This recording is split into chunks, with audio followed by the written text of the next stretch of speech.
Good afternoon, everybody. Don't all answer at once. Good afternoon. Hello, I'm John Sopel, the BBC's North America editor, based in Washington.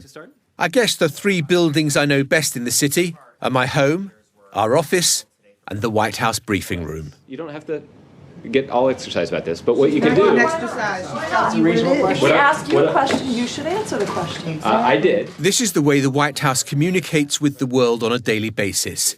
It's the lunchtime briefing. The president's press secretary at the podium, us in 7 rows of movie theatre seats with endless questions. The BBC sits in the back row, in the cheap seats. But has he privately endorsed anyone? And has he... No! Well, it wouldn't be private if I said it here. At one end of the White House is the East Wing, where the President and First Lady live.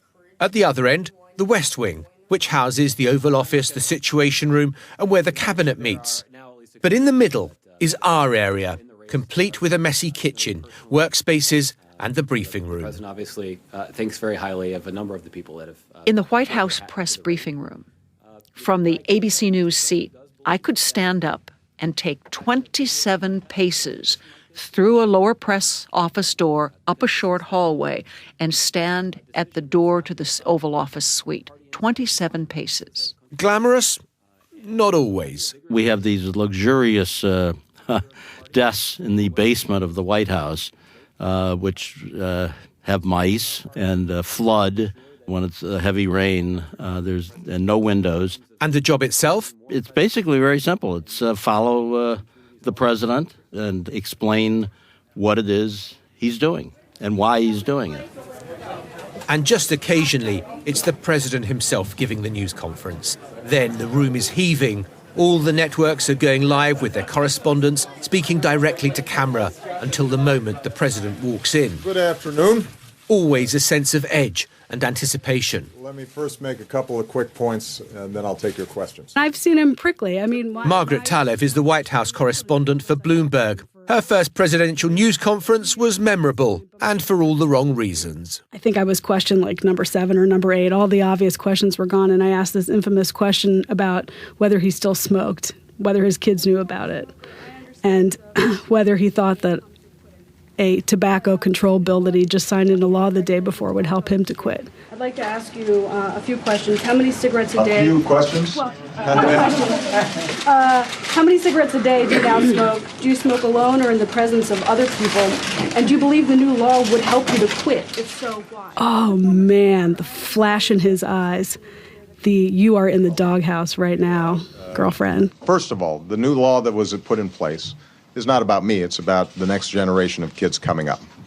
So I think it's fair, Margaret, to just say that you just think it's neat to ask me about my smoking as opposed to it being relevant to my new law. He was so mad. He gets mad sometimes. And then there's the intermediary, the press secretary. Dealing with the president is the exception, not the rule. As all of you saw this morning, today the final monthly jobs report of the Obama administration was released. I want to go over a couple of the highlights. The Daily Joust is conducted by Barack Obama's spokesman, Josh Earnest. His office, fittingly enough, is midway between the Oval Office and the briefing room. How angry does the president get with the press? Not that angry, especially now. Spending the last decade in the public eye and being the focal point of attention will give you some pretty thick skin. So I don't want to leave you with the impression that there aren't days where he gets a little frustrated or irritated at the way one of his decisions is being discussed in the media. Major Garrett. Thank you, Mr. President. As you well know, there are 4 Americans in Iran, 3 held on trumped-up charges, according to your administration, 1 whereabouts unknown.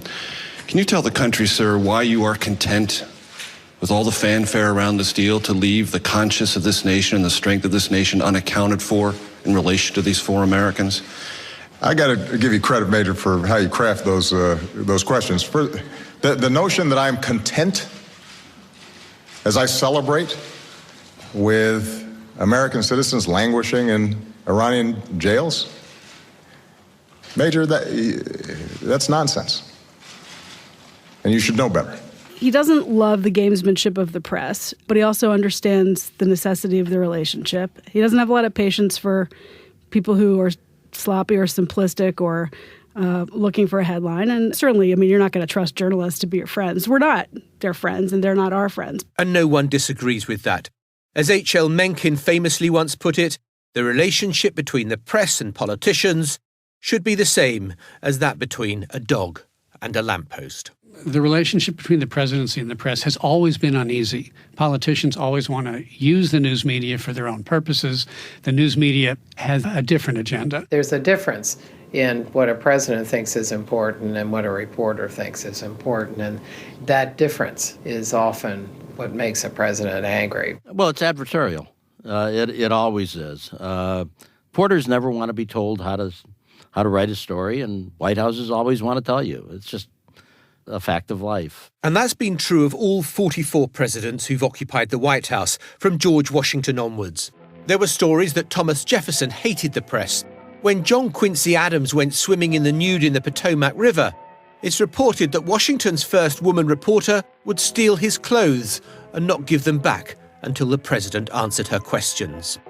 Lyndon B. Johnson famously once said, "If one morning I walked on top of the water across the Potomac River, the headline that afternoon would read, 'President can't swim.'"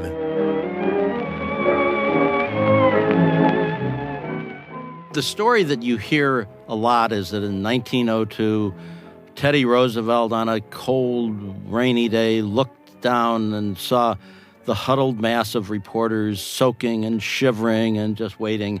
And he, with a wave of his arm, said, "Let them inside the White House." I'm George Condon, White House correspondent for National Journal. And is currently longest-serving White House reporter. The picture he paints of Teddy Roosevelt is endearing, but it's completely false.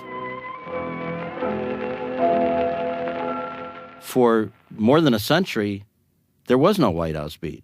Nobody paid any attention to news from the White House. Congress was the powerful branch of government. Congress is where you covered. If somebody went to see the president, you waited till they got back to Capitol Hill and you interviewed them.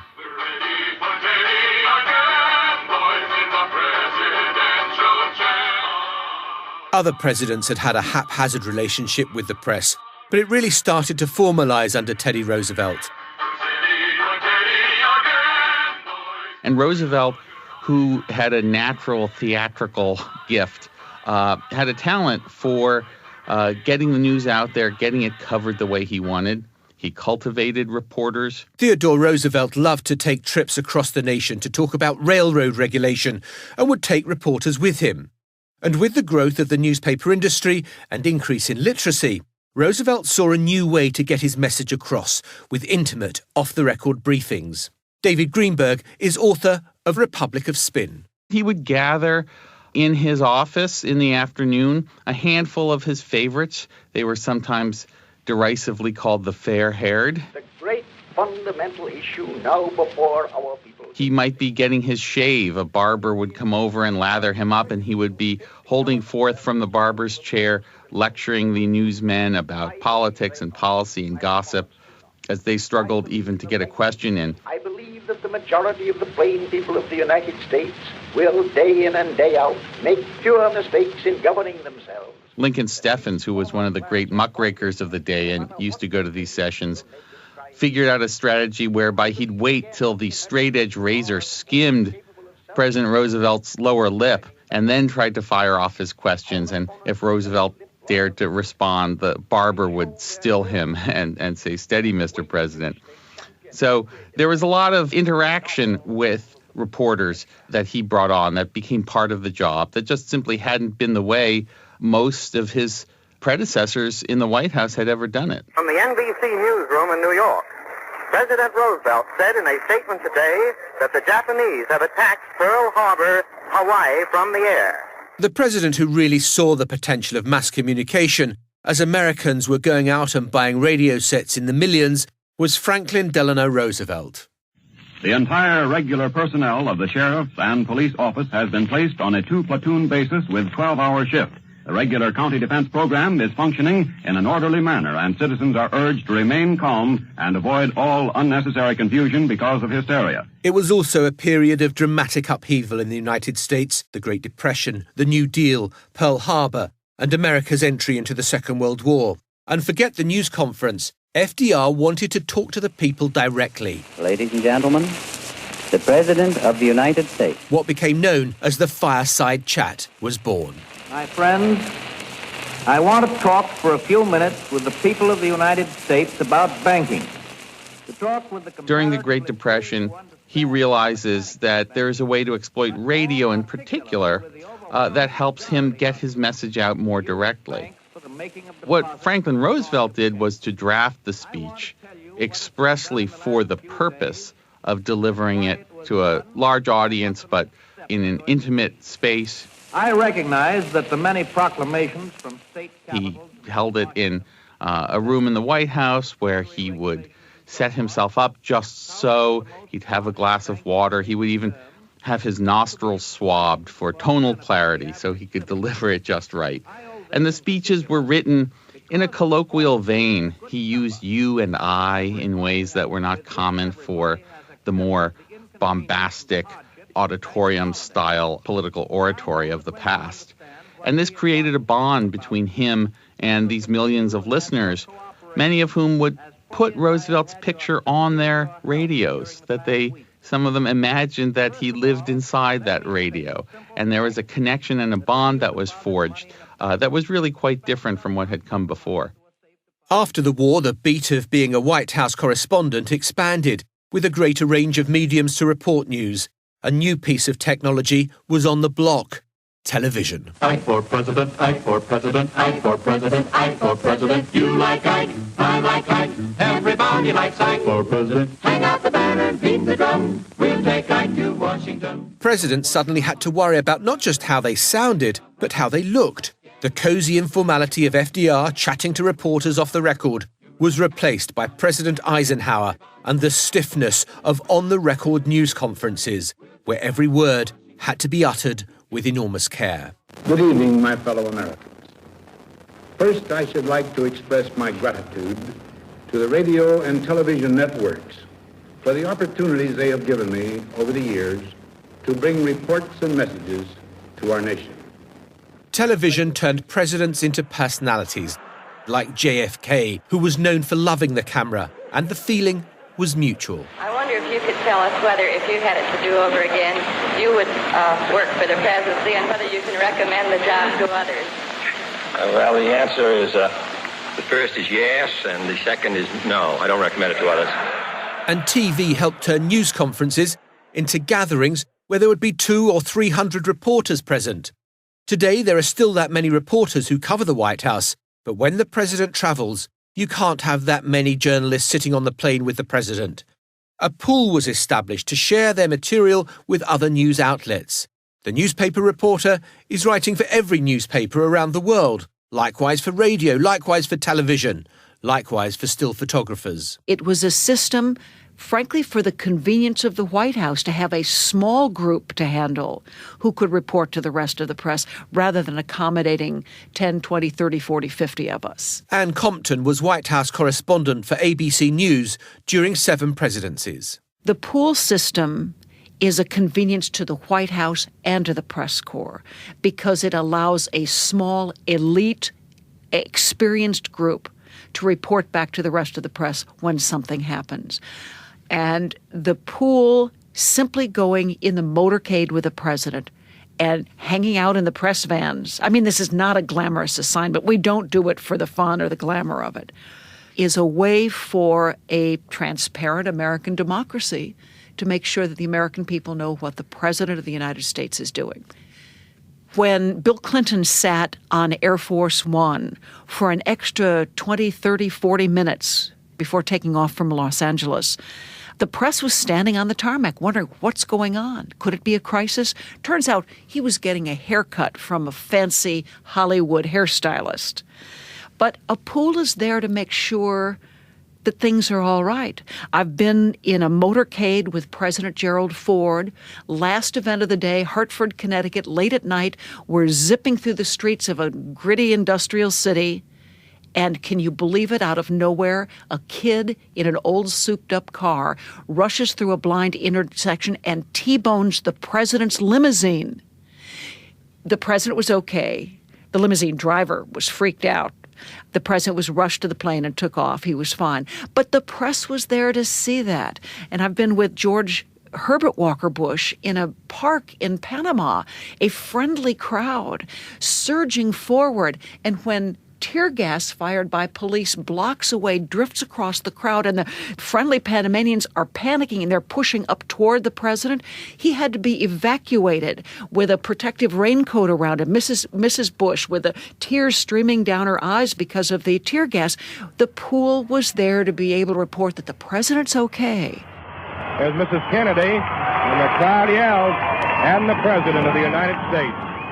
But there is a day etched in America's collective memory in 1963 when the pool was unable to report anything of the kind. The crowds were warm, enthusiastic, and very welcoming. Sid Davis, who is now 89 years old, was back then the White House correspondent for Westinghouse Broadcasting and was traveling with President John F. Kennedy during that trip to Dallas. The president is speaking in Republican Dallas this afternoon, and tonight he goes before a party fundraising dinner, which the White House grinningly describes as the only political stop on this non-political tour. This is Sid Davis with the presidential party in Texas. It was a beautiful sunny day, and we got downtown toward the center of the city. We heard the shots clearly on the press bus, and one of my colleagues, Bob Pierpoint of CBS, jumped out of his seat.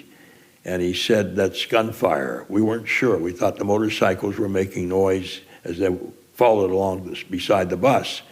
We realized when we looked out the front window of the bus that was chaos up ahead. We saw people charging. We saw parents grabbing their children, picking them up off the street, and running in between the motorcade cars as we tried to move. Mrs. Kennedy was wearing a raspberry-colored suit, and you could see the blur of that dress as the presidential limousine just bolted out of the motorcade. And we knew something terrible had happened. We weren't sure. The word is now being passed throughout the House that President Kennedy has been shot and has been taken to the Parkland Hospital near here. Sid went outside onto the street and held his typewriter aloft to signify that he was a reporter. The driver of a white Cadillac stopped and asked him if he was a journalist. He took Sid to the hospital where JFK had been rushed. And I got there just as the priest was telling Terry Terhorst and Society of Time magazine, I heard him say, "He's dead all right. I just gave him the last rites." And then a dilemma that journalists wrestle with to this day: when to go public with a major announcement when it hasn't been made officially. I ran back to the phone. I was on the line with my chief in Washington, Jim Snyder. And I said, "Jim, take me off the air." And he said, "Why?" And I said, "I'll tell you why when you take me off the air." So they took me off the air, and he gave the microphone to somebody else, and he said, "What's wrong? What's up?" And I said, "There's a priest here that says President Kennedy's dead. What do you want to do?" And he said, "What do you want to do?" And I said, "I don't think we ought to do it. We ought not to go with it. Let's wait for the official announcement. It can't be too far off. This is the President of the United States." So we did not put it on the air at that moment. And it was about 10 minutes before they called a news conference. The formal declaration came soon afterwards, and Sid started broadcasting. While on air, a senior White House staffer grabbed him by the arm and said he had to come with him immediately. They needed a pool reporter on Air Force One, and Sid had been selected. We piled in this car. We took off at about 80 miles an hour for Love Field. We went over front lawns of houses. We went over the berms. We were weaving in and out because the White House official in the car said, "You have to get there because Air Force One is about ready to take off, and the president wants you there." So we went through traffic. We got to the airport just as they were loading the casket on the back of the airplane. Mrs. Kennedy was assisting the Secret Service in lifting the 600-pound bronze casket up in through the stairway. It was too wide.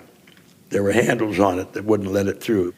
And so they got an axe from inside the airplane, and they chopped the handles off the side of this casket so that it would fit through the hatchway, because Mrs. Kennedy had said she was not leaving Dallas without her president's body. Jim? Yeah. Put this on the air. Do you have the line open? What do you got? The vice president will be sworn in just a few minutes. I believe it's going to take place right on the jet. There were 3 reporters that day asked to witness an astonishing piece of U.S. history. Sid is the last survivor. the swearing in of the new president, Lyndon B. Johnson. Waiting a short while the newly widowed Jackie Kennedy composed herself to watch the ceremony, her husband having been killed only a few hours earlier. It took about 5 or 10 minutes, but Mrs. Kennedy came through the hatchway, and then I could see the tragedy in full blossom on her clothes. I could see the blood on her blouse and on her skirt. One of the most striking things was the fact that her stockings were soaked with blood, the right stocking in particular, because she cradled his head on her right side of her lap. In 30 seconds, the oath was finished. President Johnson turned, embraced Mrs. Kennedy, his wife, and Evelyn Lincoln, President Kennedy's secretary.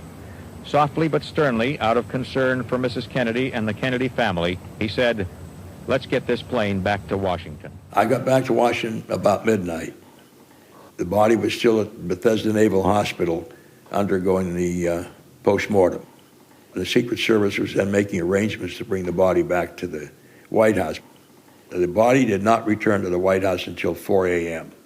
And Westinghouse Broadcasting Company, one of the few people, we went live with it, although not a very big audience at 4 a.m., but across the country there were people who didn't go to bed.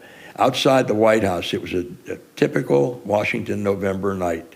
It was chilly, it was damp, breezy, and you look outside the gates and you could see 300 or 400, maybe 500 or 1,000 people out there peering through the White House gates to see what they could see.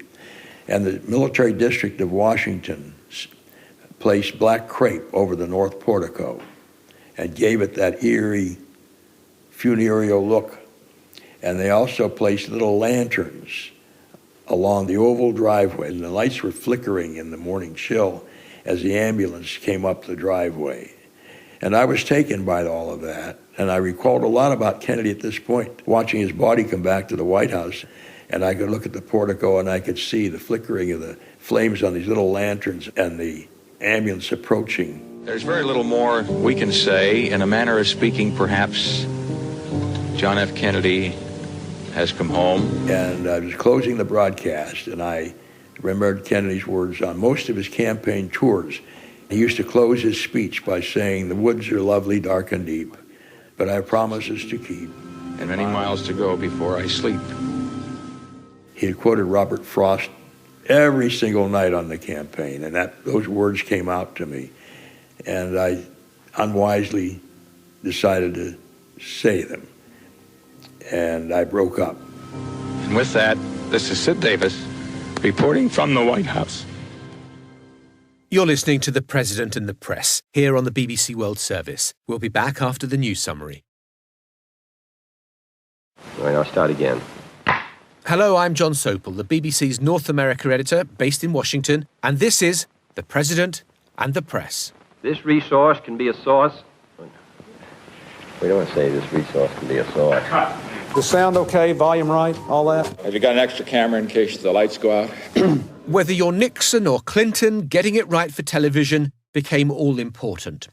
John F. Kennedy's assassination had fundamentally changed how the White House communicated and where the American people looked to receive its news. In Dallas, Texas, 3 shots were fired at President Kennedy's motorcade in downtown Dallas. The first reports say that President Kennedy has been seriously wounded by this shooting. The Kennedy assassination, arguably becomes the moment at which the public turns to our television newscasters as our kind of bards, as our national storytellers. David Greenberg again. Who Americans look to. We turn on the TV. What happened? Keep the TV on, even if there is no immediate news, to hear the kind of comforting voice of Walter Cronkite or whoever the newscaster might be. Intense fighting both on the ground, inside the buffer zone, and in the air. The relationship between the president and the press went through 2 important changes in the 1960s.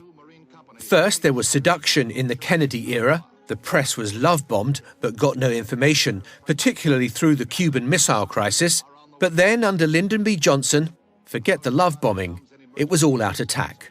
You start to see, even in the Kennedy years, some fissures of what, under Lyndon Johnson, widens into what gets called the credibility gap. And the credibility gap is essentially a euphemism for the gap between what the Johnson White House is saying and what the Johnson White House is doing, particularly on the ground in Vietnam. A holy refuge for wounded leathernecks. Medevac helicopters could not find And safe land. as the Vietnam War worsens and the prospects for a clear victory diminish, Johnson, by and large, retreats. He engages less with reporters. I have never heard or seen such outrageous, vicious, distorted reporting in 27 years of public life. Don't get the impression that you arouse my anger. And under the man who'll forever be known as Tricky Dicky, President Richard Nixon, it only got worse. One can only be angry with those he respects. Now, with Richard Nixon, he has always warred with the press. He has, derided them as unfair. He believes they're out to get him. And in a way, this was a bit of a self-fulfilling prophecy because he wound up treating them so badly that they naturally became suspicious and adversarial toward Nixon. And that really was the start of the debate that still rumbles in America about how the mainstream news media is biased to the left, a charge you heard from Donald Trump again and again during last year's election. No reporter from the Washington Post is ever to be in the White House again, and no photographer either. Even before he was inaugurated, after his election, when other men were planning what their administration would be like, Nixon was already plotting to get revenge on the reporters who had caused him trouble in the past. He targeted individual journalists, he and his administration, and he went after the media as an institution. Mark Feldstein was an investigative reporter for 20 years and is author of Poisoning the Press. Reporters that he particularly disliked, such as Dan Rather, who later became the CBS News anchor. He had the White House start a propaganda campaign with hate letters that were disguised so that it wasn't clear they were coming from Republicans to try to get him fired. He and his advisors singled out individual reporters to try to get fired, individual reporters who criticized him, who stood up to him in news conferences, who investigated him. In one famous case, his aides even plotted to assassinate an investigative reporter who was causing him more trouble and had for decades than any other. The plot was never carried out. The men were arrested instead at the Watergate burglary. Whether it would have been carried out otherwise, we'll never know. So he certainly went after individual reporters, but he also went after the press as an institution. And I want the goddamn staff to understand, and he must not have understood this, that the blackout on the Times is total. I think subsequent presidents learned from Nixon that he was too heavy-handed. They had to use a little more finesse than Nixon did. And they did much more successfully. If you look at Reagan, if you look at the Bushes, Clinton, Obama, they were far more successful not only using carrots instead of sticks, but especially playing on the institutional weaknesses of the news media to sort of use its power against itself for their own purposes. For example, Reagan understood as an actor just how important the visual element, the cosmetic element was to television. And even when he would announce draconian policies destroying the environment, he would do it in short sleeves in front of the Grand Canyon or some other beautiful backdrop. And the only thing the American people remembered was the beautiful environmental backdrop, not the substance of his anti-environmental policies. So that kind of exploitation of the institutional weaknesses was much more successful for Reagan than Nixon's stick. Sir, if I may, the polls show that a lot of American people just simply don't believe you. That the one thing that you've had going for you more than anything else in your presidency, your credibility, has been severely damaged. Can you repair it? What does it mean for the rest of your presidency? Well, I imagine I'm the only one around who wants to repair it, and I didn't have anything to do with damaging it. They manipulated us like everybody else tries to. They were just more skillful. George Condon started his work on the White House beat under the Reagan administration. The president was a genius at giving the impression of transparency. He'd let reporters shout questions at him as he was about to board his helicopter, Marine One. But just as he invited the questions, he'd cup his ear, as if to say, "Sorry guys, I can't hear you." And with the wave of his hand, he'd board the chopper. This old Hollywood actor knew the tricks of the trade. People liked Reagan personally. He was a decent guy. But he didn't like his press, and he tried different things. One of the things they tried was they would have groups of us, small groups, in background or off-the-record sessions in the White House library. He'd offer us drinks, and I remember he drank a screwdriver. One of the reporters mentioned he was hard of hearing, so he was going to sit close to the president. And Reagan brightened and went into a long discussion of his hearing aids. And he took his hearing aid out of his ear and passed it around. Now, the last thing you really wanted was the president's hearing aid in your hand, but he's the commander-in-chief, so, you took it, you admired it, and then gave it back, and he popped it back in his ear. So there was that kind of interaction that you didn't expect. But they still didn't like the coverage. One thing the Clinton White House tried to do to improve coverage was to televise live the daily briefing. This was now the era of the cable channels, after all. Bad decision. It was made by Mike McCurry, President Bill Clinton's press secretary at the time. Because it created a theater of the absurd at the White House briefing room, with the press secretary posturing and often the reporters posturing for the cameras. Once it became a live television event, it ceased to be a briefing. It became kind of an event in and of itself. And we competed with the soap operas that were on television in the afternoons because people thought it was much more interesting watching the White House briefing than the latest episode of whatever soap opera was on. Come out here and earn your pay today. Well, ladies and gentlemen. And soap opera turned to high drama in this period. A president, a White House intern, a cigar, and a blue dress. What kind of relationship did he have with her? Any? I'm not characterizing it beyond what the statement that I've already issued says. I'm not going to parse the statement, not going to go beyond what I said. There was a hint that there was going to be a explosive scandal involving the president and a White House intern. And I remember thinking when I first heard about it, I said, well, that can't possibly be true because there's no way you can have fun at the White House with all the Secret Service people running around. So I discounted it. Of course, then 8 months later, we found out it was, in fact, true. First, let me say that it's been a real pleasure to welcome my friend, Prime Minister Blair, here to Washington. The scandal coincided with Tony Blair's first official visit to Washington as Prime Minister, where the White House was laying out the red carpet for President Clinton's political soulmate from Britain. I was a political journalist at the time covering the trip, and the joint news conference they gave in the East Room of the White House was of the highest drama. Bill Clinton's first appearance before the cameras since the Monica Lewinsky scandal erupted. Mr. President, Monica Lewinsky's life has been changed forever. Her family's life has been changed forever. I wonder how you feel about that and what, if anything, you'd like to say to Monica Lewinsky at this minute. That's good.